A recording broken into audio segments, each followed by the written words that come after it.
Jina mimi naitwa Mwalimu Venant Kamala, natokea jimbo la Dar es Salaam, parokia ya Bikira Maria Imakulata, Goba Matosa. Nawapenda sana. Basi tukaribie kwenye eneo hili kwa ajili ya kusikiliza uwepo wa Mungu na ujumbe wa Mungu mahali hapa. Amina. Kama unaandika au kama unasikiliza, andika ujumbe ufuatao ambao tutatembea nao kwa siku ya leo.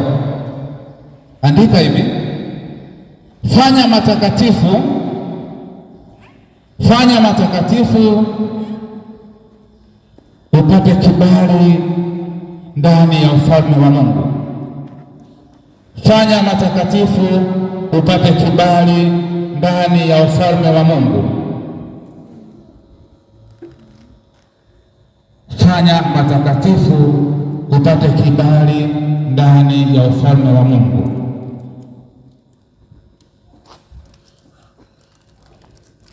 Ndio somo utakalotembea nalo kwa muda ambao utakuwepo mahali hapa. Mungu akusaidie na tuongoze tuweze kufikia mahali fulani kadiri ratiba yetu. Kwa ujumbe leo tunatembea nao nasema fanya matakatifu upate kibali ndani ya ufalme wa Mungu. Sawa, mtakatifu wa Mungu.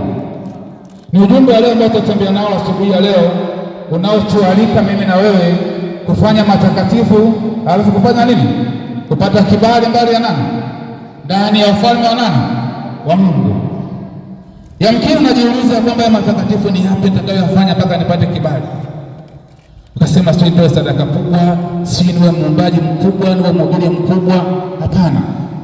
Ni vitu vidogo tu utakavyofanya katika maisha yako vitakupa kibali cha kuja kwenye ufalme wa Mungu. Vitakufanya uwe mtakatifu, vitakufanya fanye matakatifu na upate kibali cha kuja kwenye ufalme wa nani? Wa Mungu. Tumsifu Yesu Kristo. Kwa mfano, wala sio mfano, nilipoingia hapa asubuhi nikaa nimekaa pale kwenye benchi na watu wengine hapa wameingia. Sasa nikaa naangalia mtu anayeingia, anapofika kwenye benchi anafuta sehemu yake tu ya kukaa, alafu anakaa. Wengine watakao kuja watakalia nini? Vumbi. Kwa hiyo hata kufuta tu sehemu yote ya benchi nzima ni matakatifu. Yanakupa kibali cha kuingia kwenye ufalme wa nani? Wa Mungu. Hata kuja tu ukawai hapa kanisani, ukakuta wenzako wamechelewa, ukachukua vitu ukapanga kwa niaba ya wenzako, ni matakatifu. Yanakupa kibali cha kuingia kwenye ufalme wa Mungu. Hata kuja ukafika pale ngazi, ukamkuta binti amechoka, ana uwezo wa kubeba sui toki sui mkoba au maji, ukamsaidia tu akaingia ndani, ni matakatifu. Yanakupa nini? Kibali cha kuingia kwenye ufalme wa Mungu. Sawa. Kwa matakatifu sio mambo makubwa, ni mambo madogo tu utakayofanya kwenye maisha yako yatakupa kibali cha kuingia kwenye ufalme wa nani? Wa Mungu. Mfano, ulivyoamka asubuhi, umemsalimia jirani yako, ukaenda ukamjulia hali, ukajua ameamkaje. Yamkini amekwambia leo nimeamka lakini sisikii vibaya, najisikia vibaya. Pia nimeamka sina uhakika kama nitakunywa chai au nitakula. Na wewe na hela umeshikilia mkononi na hujampa hiyo hela, utakuwa umefanya matakatifu? Utakuwa umefanya matakatifu watu wa Mungu? Kwa hiyo matakatifu ni vitu vingapi? Vidogo tu kwenye maisha yako. Ukivifanya vinakupa kibali cha kuingia kwenye ufalme wa nani? Wa Mungu. Najua naongea na watakatifu wa Mungu hapa, wahudumu wakubwa, watumishi wakubwa wako mahali hapa. Ukifanya hivyo vitu vidogo tu vitakusaidia kupata kibali cha kuingia kwenye ufalme wa Mungu. Mwangalie mwenzako vizuri, mwambie kwa mara ya mwisho kufanya matakatifu ilikuwa ni lini? Mwambie kwa mara ya mwisho kufanya matakatifu ilikuwa ni lini? Anajibu la kukujibu. Tumsifu Yesu Kristo. Kwa hiyo tunaalikwa tufanye nini? Matakatifu. Tuingie wapi? Kwa ndani ya ufalme wa nani? Wa Mungu. Hebu nisomee andiko la Ibrania sura ya 11 aya ya 4 mpaka ya 5. Tumeona mtu mmoja alifanya matakatifu akapata kibali cha kukaa ndani ya ufalme wa Mungu. Ibrania sura ya 11 aya ya 4 mpaka ya 5. Somaji, twende haraka haraka. Hamna msomaji hapa mbele? Natamani awepo hapa mbele kama yupo mwinjilisti ambaye yuko chapo haraka.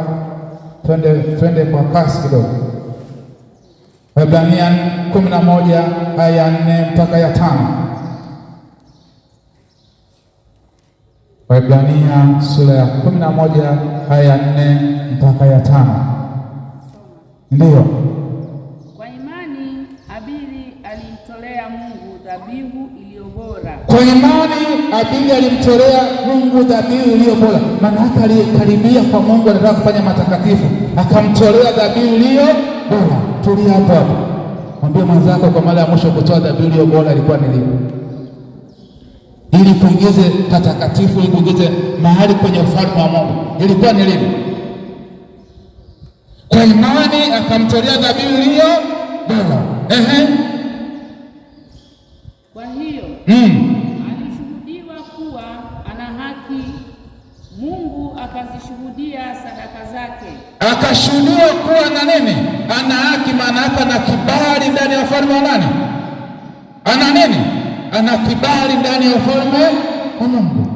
Kwa sababu gani? Ya dhabihu bora aliyoitoa, ilimpa kibali ndani ya ufalme wa Mungu.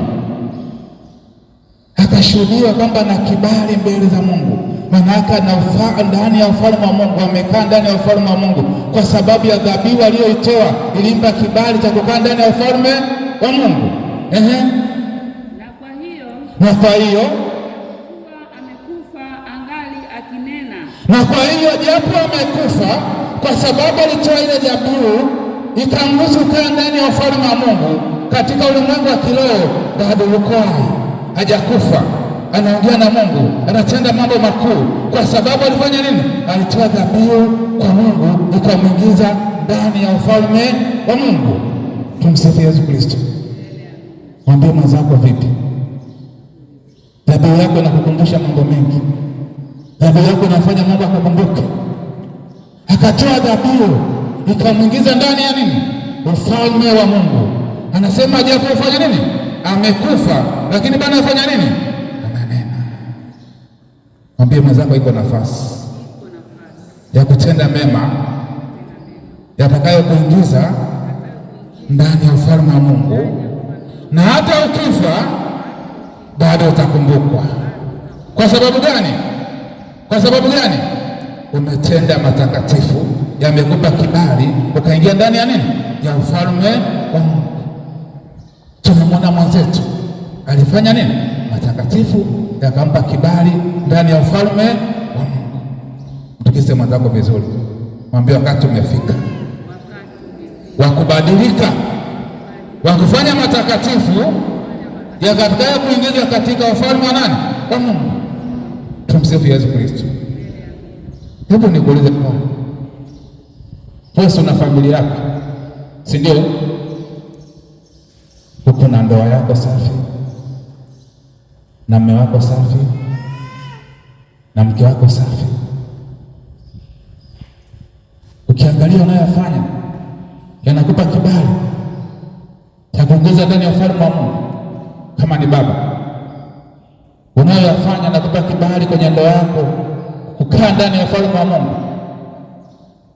Kama ni mama, unayoyafanya nakupa kibali cha kukaa ndani ya ufalme wa Mungu.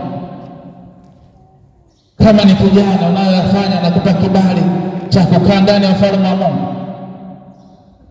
Wewe mtoto, unayoyafanya nakupa kibali cha kukaa ndani ya ufalme wa Mungu.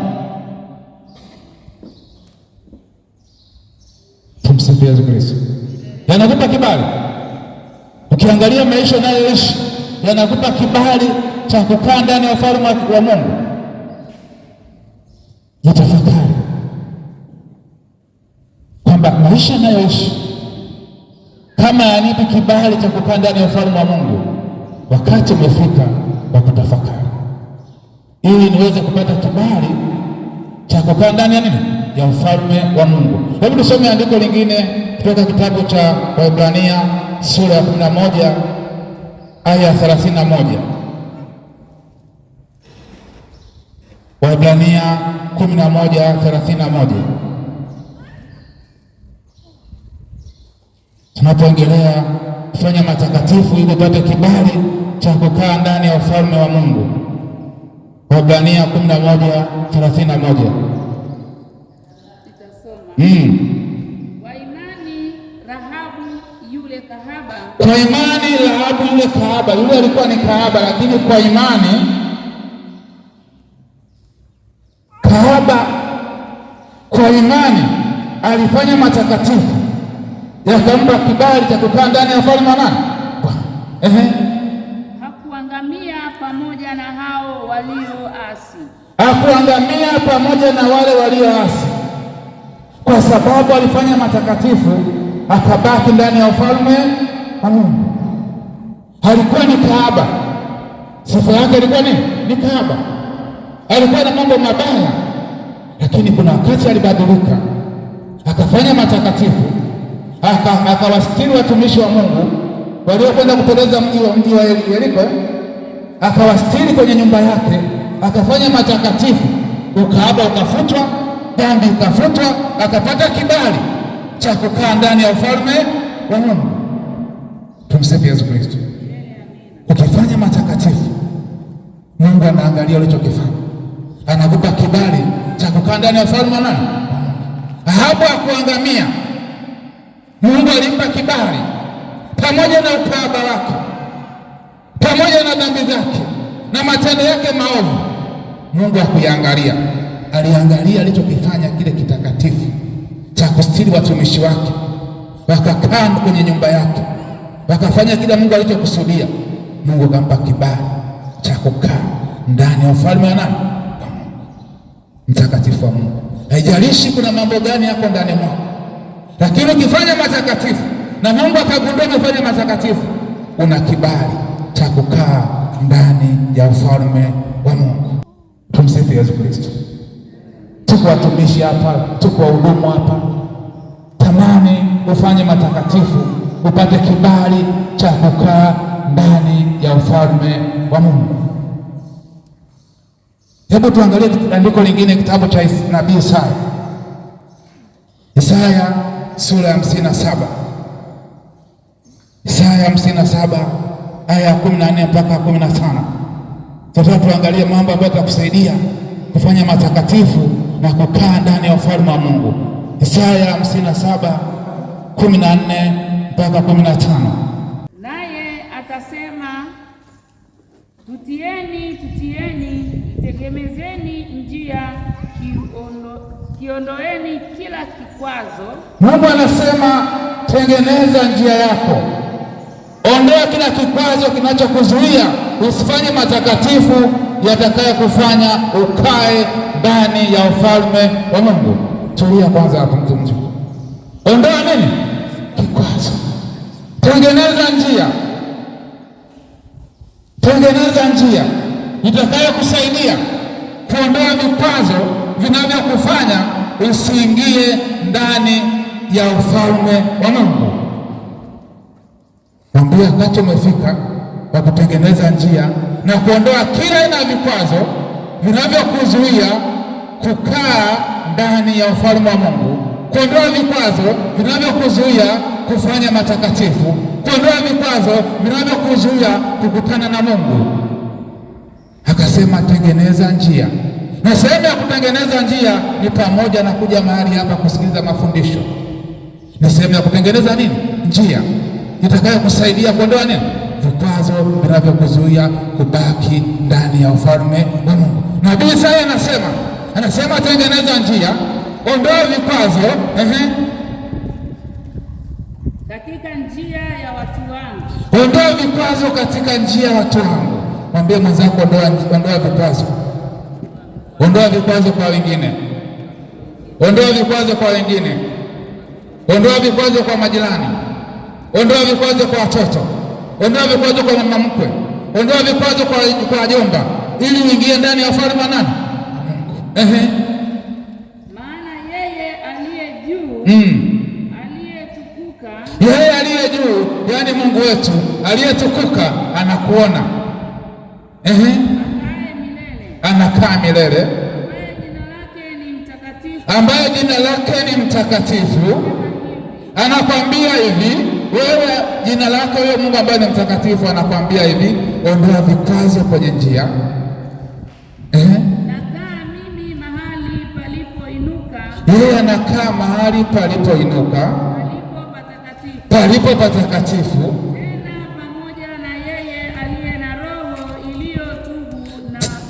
tena na yeye aliyo na roho iliyotubu, ambayo ni mimi na wewe. Roho yangu ikitubu inanipa nafasi ya kufanya matakatifu. Roho yangu ikitubu inanipa nafasi ya kukaa ndani ya ufalme wa Mungu. Roho yangu ikitubu inanipa nafasi ya kutengeneza njia ya kumwelekea huyo Mungu aliye juu. Mwambie mwenzako, nafasi ipo ya kutubu. Mungu anahitaji roho yako itubu. Ikisha tubu inakupa kibali cha kufanya matakatifu. Ukisha tubu inakupa kibali cha kuingia ndani ya nani? Ya ufalme wa Mungu. Anasema tengeneza njia. Ni ujumbe kutoka kwa nani? Kwa Mungu. Yeye anayekaa mahali patakatifu anatuambia tutengeneze njia, tupate kibali, roho zetu zitubu, zipate kibali mbele za nani? Za Mungu. Na kunyenyekea ili kuzifufua roho za wanyenyekevu. Anataka tuwe watu tulionyenyekea. Tunaponyenyekea tunafanya matakatifu. Tunaponyenyekea tunapata kibali cha kukaa ndani ya ufalme wa Mungu. Tumsifu Yesu Kristo. Umemaliza dada? Na kuifufua mioyo yao waliotubu. Ukifanya matakatifu, kuna vitu Mungu anafanya ndani mwetu, anafufua mioyo yetu. Unapotubu moyo wako unafufuka, unabadilika, kuna mageuzi yanafanyika huko ndani, unakuwa ni wa tofauti, unaanza kutenda nini? Matakatifu, unaanza kuishi utakatifu, unapata kibali cha kusogea mbele za Mungu kwenye madhabahu yake. Ukitenda matakatifu unapata kibali cha kukaa ndani ya ufalme wa Mungu. Mwambie mwenzako, napata hiyo nafasi, lakini inakuhitaji utubu, inakuhitaji unyenyekee, inakuhitaji achane na mambo mengine ya kidunia uweze kutenda matakatifu. Tumsifu Yesu Kristo. Nimekuonesha hivyo vitu ambavyo vitakusaidia ili upate kibali cha kufanya matakatifu. Watumishi wa Mungu, tunayo nafasi. Mungu hajatuita kwa bahati mbaya, amekuita akiweka kusudi ndani mwako ili ufanye matakatifu na upate kibali cha kuingia ndani ya ufalme wa Mungu. Tumsifu Yesu Kristo. Niko mbele yako Bwana, niko mbele yako sai Bwana, sai Bwana, ninatubu Bwana, ninatubu Bwana juu ya kila hasira, kwenye kila hasira isiyokwama ndani mwangu, hasira isiyokwama ndani mwangu, hasira isiyokwama ndani mwangu. Ninaomba toba na msamaha, ninaomba toba na msamaha. Nenda mbele za Bwana wewe mwenyewe, mwambie Mungu, naomba toba na msamaha juu ya ile hasira isiyokwama ndani mwangu iliyosababisha nikatenda mambo mabaya. Nenda mbele za Bwana, mwambie Bwana, Bwana yuko mbele yako juu ya hiyo. Nenda mbele za Bwana, mwambie Bwana, niko mbele yako, nimehuzunisha nafsi yangu, ninaomba toba na msamaha kwa ajili ya hasira isiyokwama ndani mwangu. Nenda mbele za Bwana, nenda mbele za Bwana, nenda mbele za Bwana.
uchungu uliokaa nao muda mrefu, huo uchungu uliokaa nao kwa muda mrefu, acha uondoke.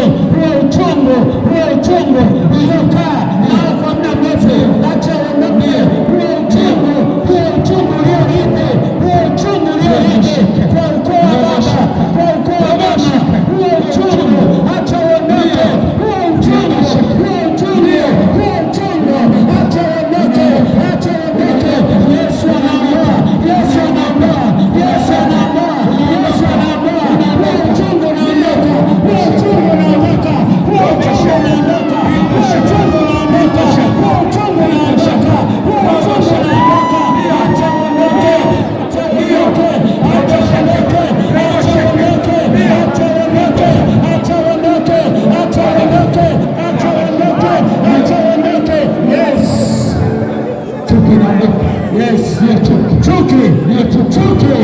Chuki kwa majirani, chuki kwa watu unaoelewa nao, chuki kwa Mungu. Acha hiyo chuki iondoke, acha hiyo chuki iondoke, acha hiyo chuki iondoke. Yesu inaondoka, inaondoka, hiyo chuki acha iondoke, hiyo chuki inaondoka,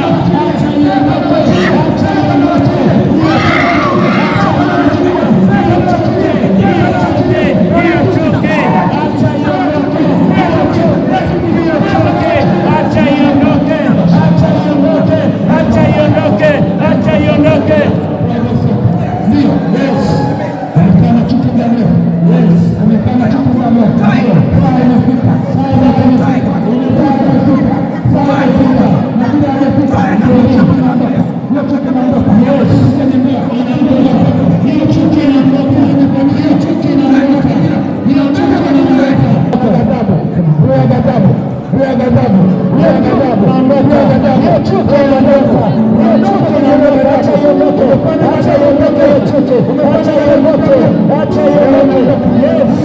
Acha